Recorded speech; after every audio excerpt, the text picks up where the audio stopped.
ஆண்டவராகிய இயேசு கிறிஸ்துவின் இன்ப இணைய நாமத்தில் உங்கள் அனைவருக்கும் என் அன்பின் வாழ்த்துக்கள். விவிலியமும் விஞ்ஞானமும் என்ற தலைப்பின் கீழ் பரிசுத்த வேதாகமத்திலே ரகசியங்களை நாம் படித்து வருகிறோம். இன்றைக்கு விஞ்ஞானம் என்ன சொல்லுகிறது? கடவுள் இல்லை என்று சொல்லுகிறது. தற்கால ஒரு விஞ்ஞானி ஸ்டீவன் ஹாக்கின்ஸ் அவர் என்ன சொல்லுகிறார்? சொர்க்கம் என்பது, பரலோகம் என்பது ஒரு கட்டுக்கதை போன்றது. கடவுள் இல்லை. கடவுள் இல்லாமல் எல்லாம் என்ன செய்து கொண்டிருக்கிறது? ஓடிக்கொண்டிருக்கிறது. அதே சமயத்தில் அவருக்கு தெரியும், இந்த பூமி இப்பொழுது இருக்கக்கூடிய நிலையிலிருந்து ஒரு 2 இன்ச் மேலாக போகும் என்றால் எரிந்து போகும். ஒரு 2 இன்ச் கீழாக போகும் என்றால் பனியட்டியாக மாறி போகும்.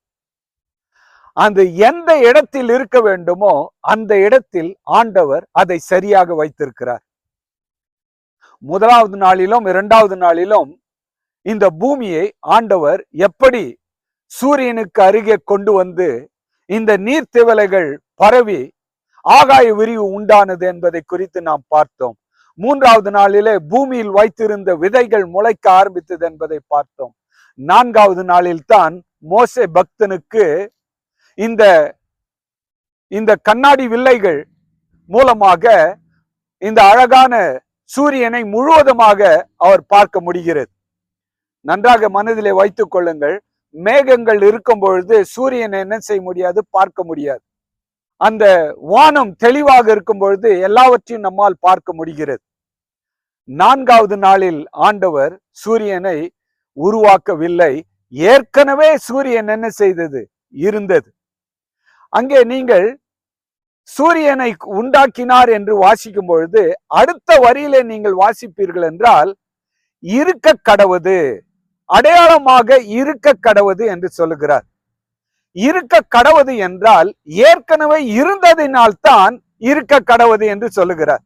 அதை என்றைக்கு என்ன செய்யக்கூடாது? மறந்து விடக்கூடாது. ஆகவே 4வது நாளிலே ஆண்டவர் சூரியனும் சந்திரனும் இருக்க கடவுது, நாட்களை குறிப்பதற்காக அவைகள் இருக்க கடவுது என்று ஆண்டவர் இந்த சூரியன், சந்திரன், நட்சத்திரங்களை ஏற்கனவே என்ன செய்திருக்கிறார்? படைத்து வைத்திருக்கிறார். 5வது நாளிலே ஒரு முக்கியமான ஒரு காரியத்தை படைக்கிறார். முதலாக பறவைகளையும் மிருக ஜீவன்களையும் படைக்கிறார். முதலாவதாக இந்த பூலோகத்திலே படைக்கப்பட்டது என்ன? பறவைகளை படைக்கிறார். எதற்காக பறவைகளை முதலாவது படைக்க வேண்டும்? இந்த பறவைகளை படைக்கக்கூடியதிலிருந்து ஒரு உன்னதமான ஒரு சத்தியம் இருக்கிறது. இந்த பூலோகத்தை 6 நாள் எடுத்து படைக்கிறார் என்றால் அதுவும் ஒரு உன்னதமான சத்தியம்தான். காரணம் என்ன? முதலாவது படைப்பு அண்ட சராசரங்களை படைக்கும் பொழுது ஆண்டவர் என்ன சொல்லுகிறார்? அவருடைய வாயின் வார்த்தையினாலே பேசுகிறார், எல்லாம் உருவாகிறது. அவருடைய சுவாசத்தினாலே எல்லாம் உருவாகிறது. ஆனால் 2வது படைப்பிலே பார்க்கும் பொழுது என்ன பார்க்கிறோம்? மிருகங்களை உண்டாக்குகிறார், பறவைகளை படைக்கிறார். எதற்காக? இந்த பறவைகளுக்கும்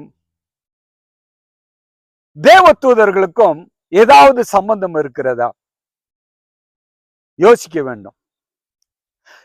இங்குதான் ஒரு பெரிய சத்தியம் புதைந்து கிடக்கிறது. 5வது நாள் படைப்பிற்கும் முதலாவது படைப்புக்கும் சம்பந்தம் இருக்கிறதா? 5வது நாள் படைப்பிற்கும் முதலாவது படைப்புக்கும் என்ன சம்பந்தம்? முதலாவது படைப்பில ஆண்டவர் சொன்ன காரியம் தேவதூதர்கள் உண்டாக கடவுது என்று சொல்கிறார்.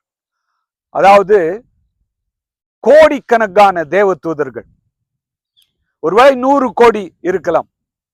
நீங்கள் எபிரேயன் புஸ்தகத்திலும் இன்னும் தானியேல் புஸ்தகத்திலும் நீங்கள் வாசிப்பீர்கள் என்றால் கோடிக்கணக்கான தேவதூதர்களை ஆண்டவர் என்ன செய்கிறார்? உருவாக்குகிறார்.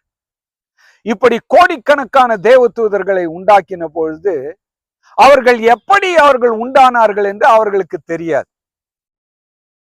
நாம் அனைவரும் கூட 5-6 வயது வரைக்கும் நாம் எப்படி தாயின் வயிற்றிலிருந்து பிறந்து வளர்கிறோம் என்று நமக்கு தெரியாது.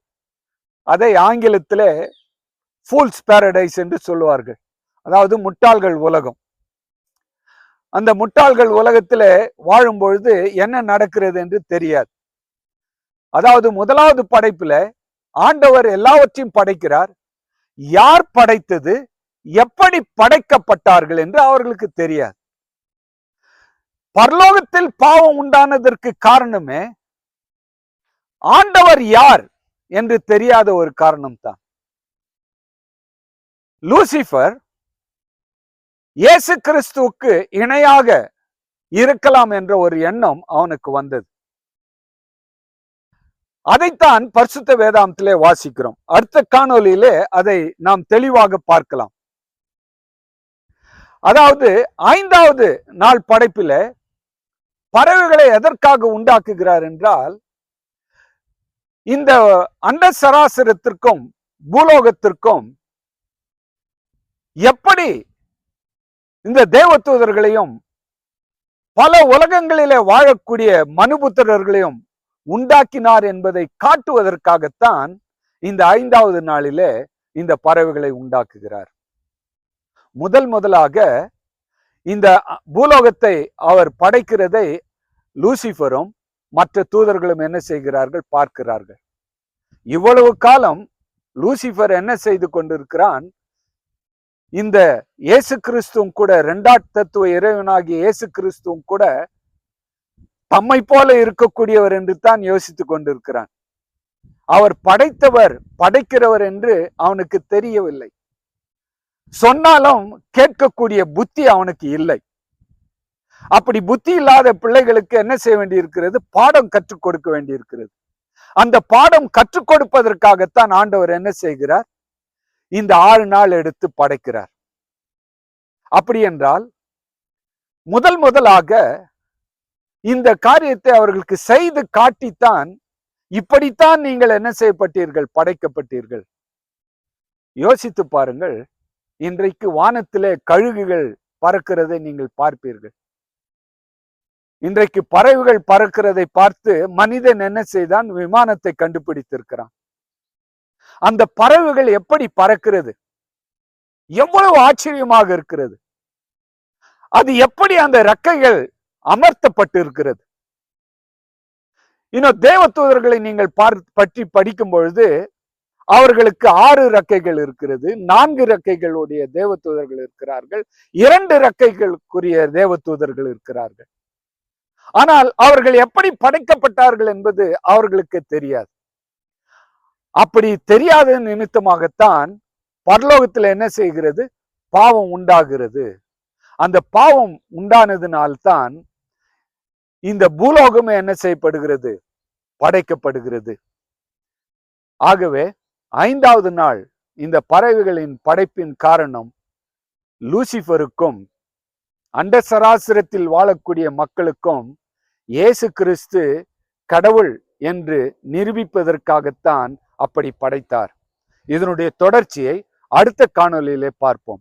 6வது நாள் படைப்பு எதற்காக அப்படி படைத்தார் என்பதை குறித்து அடுத்த காணொலியிலே பார்க்கலாம்.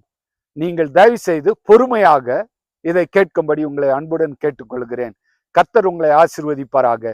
இதை அநேக மக்களுக்கு ஷேர் செய்யுங்கள், லைக் செய்யுங்கள். கர்த்தர் உங்களை ஆசீர்வதிப்பாராக. ஆமென்.